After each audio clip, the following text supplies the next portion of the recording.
Bom dia, pessoal.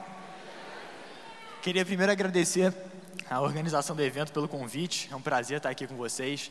O Epicentro é um evento muito legal e vai ser muito legal conversar com todos vocês depois. Eu tenho 16 anos atualmente.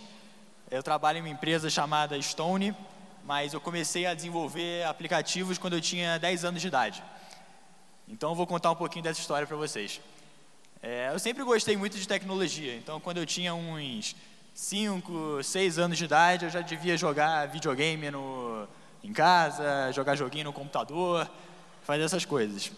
E quando eu tinha 9 anos, eu gostava muito de criar blogs sobre videogame.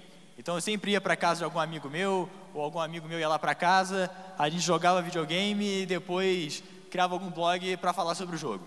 E no dia seguinte a gente já nem lembrava mais qual era o nome do blog, aí criava outro, então a gente deve ter aí algumas dezenas de blogs perdidos na internet. E teve um dia que eu estava fazendo um desses blogs, e eu apertei alguma coisa errada ali no site, que ele apareceu o código do site. Eu saí mexendo naquele negócio, eu nem sabia direito o que eu estava fazendo, mas tinham algumas coisas ali que pareciam com o inglês. Então eu mudava lá o red para green, green para blue, e ia mudando a cor do site, ia mudando a estrutura do site, e eu comecei a achar aquilo ali legal. E aí eu continuei fazendo esse negócio dos sites, fui aprendendo HTML, CSS, JavaScript, fui fazendo alguns sites de teste, e aí quando eu estava com 10 anos, eu resolvi que eu gostava desse negócio de tecnologia, mas eu queria fazer outra coisa. Eu queria fazer vídeo para o YouTube e ficar famoso fazendo vídeo para o YouTube. Aí, assim, foi uma mudança rápida, né? Eu saí dos aplicativos para esse negócio de vídeo, e eu gostava muito de um cara que é o Felipe Neto, que na época ele era muito famoso. E aí teve uma vez que ele tweetou que ia no cinema, e eu falei com meu pai, e a gente foi correndo atrás dele, que eu queria falar muito com ele, e falei que queria participar lá do canal dele. E aí eu participei, fiz um vídeo lá, teve alguns milhares de acessos, e entrei para aula de teatro, fiz 3 aulas de teatro e percebi que eu não gostava muito daquilo. Aí eu saí da aula de teatro e voltei para a programação mesmo. E aí eu falei, poxa, agora que eu voltei, eu quero fazer aplicativo. Eu quero parar de fazer site, quero parar de fazer software de computador, quero fazer algum aplicativo que alguém vai de fato usar. E aí surgiu a minha primeira ideia, que era um aplicativo de figurinhas. Eu queria fazer um aplicativo que você pudesse fazer login com o Facebook e botasse quais eram as figurinhas que você tinha no álbum e ele ia ver com que amigos você ia poder trocar. Só que na época, eu devia estar com, sei lá, 11 anos de idade, eu não sabia fazer aplicativo nenhum. E aí quando eu comecei a fazer o aplicativo, eu estava aprendendo, e quando eu terminei ele, já tinha acabado o álbum de figurinhas também. Então não tinha mais por que lançar aquele aplicativo. E aí isso aí estava no final do ano, e no colégio, quando chega perto das provas finais, todo mundo fica aflito, querendo saber se tem pontos suficientes para passar de ano direto. Então todo mundo me perguntava lá no colégio quantos pontos eles precisavam tirar para passar de ano. E poxa, eram vários alunos, várias matérias, eu fazia as contas ali no papel, mas como eu queria desenvolver algum aplicativo, eu resolvi fazer um ali que ia economizar esse meu trabalho. Eu botava lá a primeira e a segunda nota do aluno e me dava quanto que ele precisava tirar para passar de ano. Era uma coisa bem simples, mas economizou um tempo lá no colégio. E aí quando chegaram as férias, eu peguei esse aplicativo e resolvi aprimorar ele para que eu pudesse lançar o aplicativo e as pessoas usarem sozinhas. E aí eu não sabia nada mal sabia fazer aplicativo também, mas eu não sabia fazer interface gráfica, não sabia fazer ícone, não sabia lançar, não sabia fazer nada. Mas aí como estava nas férias do colégio, comecei a pesquisar muito na internet como é que eu fazia, como é que eu mandava um aplicativo para a loja, como é que eu usava o Photoshop para fazer algum ícone para o aplicativo, e aí eu lancei ele. E uma coisa interessante, que o nome do aplicativo, um dia antes de lançar, era Meu Boletim. E era esse nome durante 3 meses que eu estava desenvolvendo ele. E aí, um dia antes de enviar o aplicativo para a loja, eu resolvi pesquisar se já tinha alguém com esse nome. E aí, quando eu pesquisei, eu vi que tinha alguém. Aí eu falei, poxa vida, agora que eu vou lançar meu aplicativo, já tem alguém com o mesmo nome. Aí eu parei ali 5 minutos, pesquisei tudo que estava escrito Meu Boletim no aplicativo e substituí para iBoletim e mandei lá para a loja. E aí está com esse nome até hoje. Acho que foi até melhor que o Meu Boletim. E aí quando eu lancei o aplicativo, eu achava, poxa, vou lançar amanhã, já vai ter 20 milhões de usuários. Vai estar o Brasil todo usando o aplicativo. Aí quando eu fui ver quantas pessoas tinham baixado, foram 28 pessoas. um pouco menos do que os 20 milhões que eu tinha estimado. Eu falei, pô, será? Talvez amanhã venham os 20 milhões. Aí vieram 10 no dia seguinte. Eu falei, poxa, vamos fazer alguma coisa para alguém usar esse aplicativo, né? E aí eu peguei e mandei um e-mail para o Felipe Neto, que eu ainda mantinha contato com ele. Ele sempre me ajudou muito até hoje. E falei, poxa, Felipe, lancei aqui o meu aplicativo, vê aí o que você acha. E ele, na hora, pegou e divulgou nas redes sociais dele lá para milhões de seguidores. Então, a gente foi de 28 downloads em um dia para 10 downloads no outro e 500 no dia seguinte, que veio dele lá. E aí, poxa, foi legal pra caramba. Chegou em 5º lugar de educação no Brasil. Eu tava com 12 anos de idade na época. E aí eu peguei esse negócio e comecei a mandar para todos os jornalistas de tecnologia do Brasil. E aí, sei lá, dos 100 que eu mandei, 2 me responderam e publicaram a matéria. E aí tiveram mais 500 usuários. Então, na primeira semana já estava com 1000. E eu falei, poxa, vamos pegar mais gente para usar também. E aí, na época, tinha uma coisa que era muito famosa nas lojas de aplicativos, que era você pegar um aplicativo pago e deixar ele gratuito por um dia. O meu aplicativo já era gratuito, mas eu resolvi participar de uma promoção dessas de qualquer maneira. Então eu mandei um e-mail lá para um cara da França, que ele tinha um aplicativo desse, que ele promovia no mundo todo. Falei que eu tinha 12 anos, tinha acabado de lançar meu aplicativo, queria ver se ele conseguia promover, e aí ele divulgou aqui no Brasil. Então, em um dia só, tiveram 22 mil downloads vindo dele. E aí eu lembro que meu pai me buscou no colégio, a gente foi para a porta lá da Globo tentar qualquer coisa, a gente almoçou com 3 jornalistas diferentes, não conseguimos nada também. Mas nos dias seguintes acabou que saíram várias matérias sobre o aplicativo, então a quantidade de usuários foi aumentando bastante. E aí tudo bem, já tinha feito aí boletim e queria fazer um aplicativo novo. E aí surgiu a ideia do Matthew. O que o Matthew fazia? Eu sempre gostei muito de matemática. E na época eu estava no 7º ano da escola. Então a única coisa que eu sabia fazer era expressão e equação. Eu nem sabia direito, sabia que tinha uma variável ali no meio. Então para mim era uma expressão que eu pegava um número qualquer e falava que ele era x. E aí eu vou fazer um aplicativo que ajude os estudantes a estudarem para as provas de matemática. E que gere milhões de exercícios de matemática.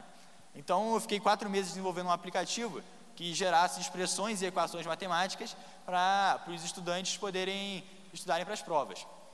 E aí, quando eu lancei o Matthew, foi legal porque ele já pegou muito do gancho que o iBoletim tinha, que já devia estar na época com 50 mil usuários. Pegou muito do gancho dos usuários do iBoletim, da mídia do iBoletim e também das escolas que eram parceiras do iBoletim.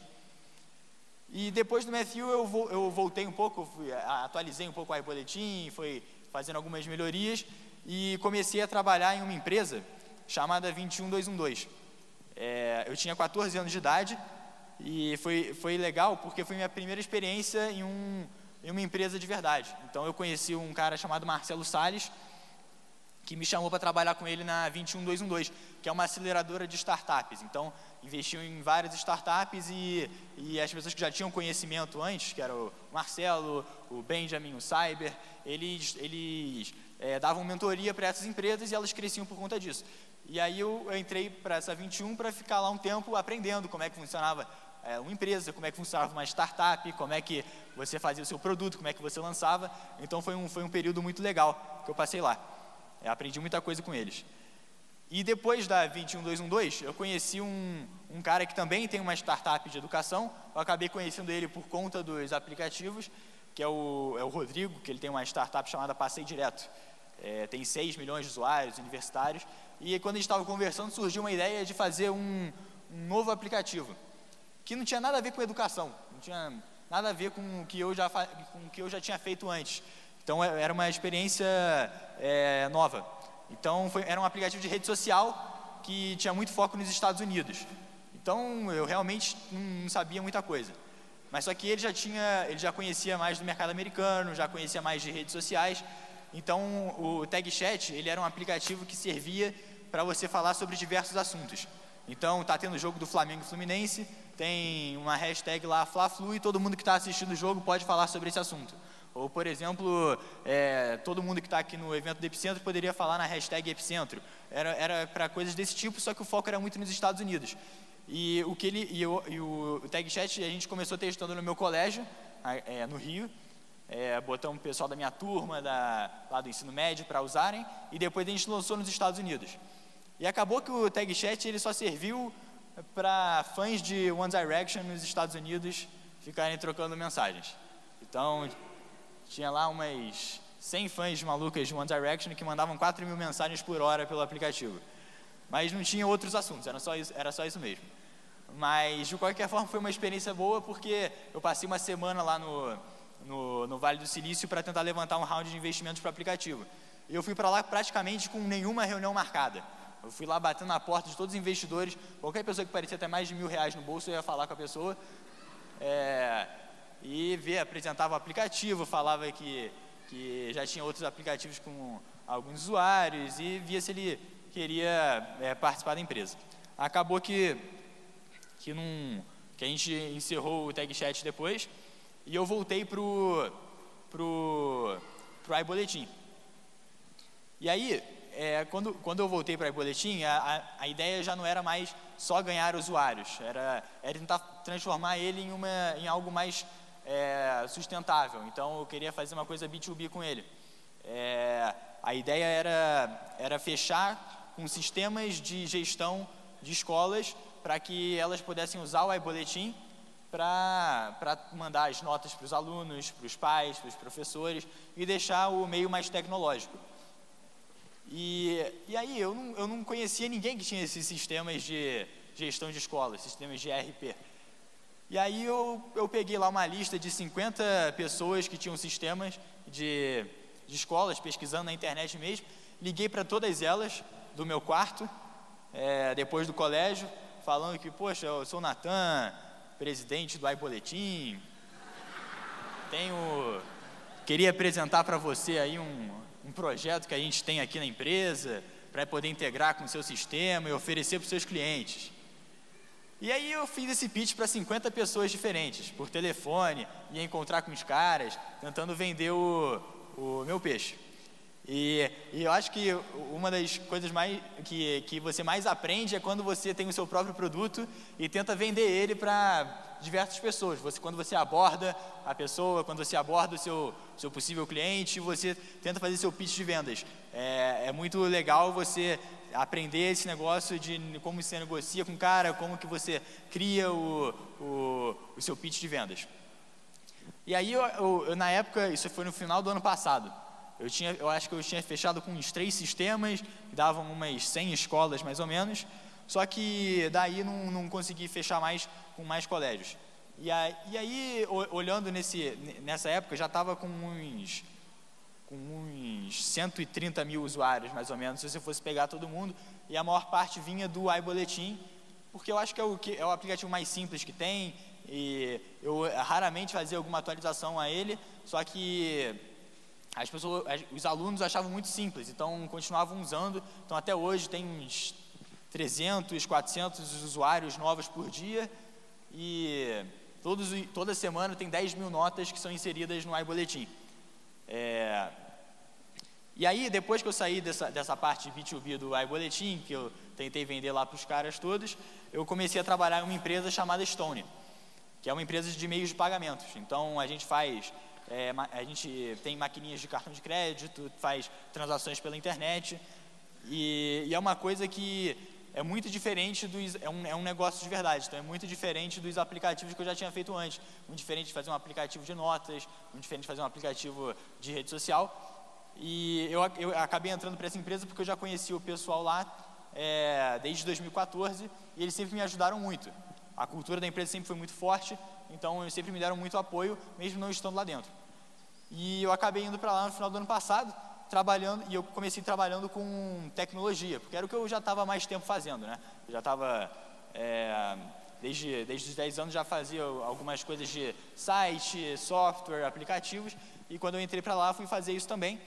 Só que a empresa é muito dinâmica, e você aprende muito e muito rápido lá dentro. Então já tem um tempo que eu já saí dessa área de programação e agora já vejo outras coisas que não são relacionadas a tecnologia, a desenvolvimento de software. E quando você olha a Stone e a Arpex como um todo, que é o grupo, você vê que tem muita gente jovem trabalhando nesse mercado. Não no mercado, mas no grupo em si. Porque você vê lá que a média de idade das pessoas está em menos de 30 anos de idade, em um mercado que até pouco tempo atrás era muito regulado e que estão construindo e revolucionando esse meio. E é muito legal você ver como que a cultura de uma empresa é importante. Então, uma das coisas mais vitais que a gente tem lá é a noção de que a gente sempre tem que trazer gente melhor do que a gente para trabalhar lá. Tem uma série de valores que a gente tem lá e que a gente acredita fortemente e que sem aquilo a empresa não é a empresa. Então, trazer sempre gente melhor do que a gente para trabalhar, a gente está sempre procurando contratar os nossos futuros líderes. Transparência, integridade, espírito de dono, meritocracia, são coisas muito legais que você vê numa empresa que geralmente tem resultados superiores.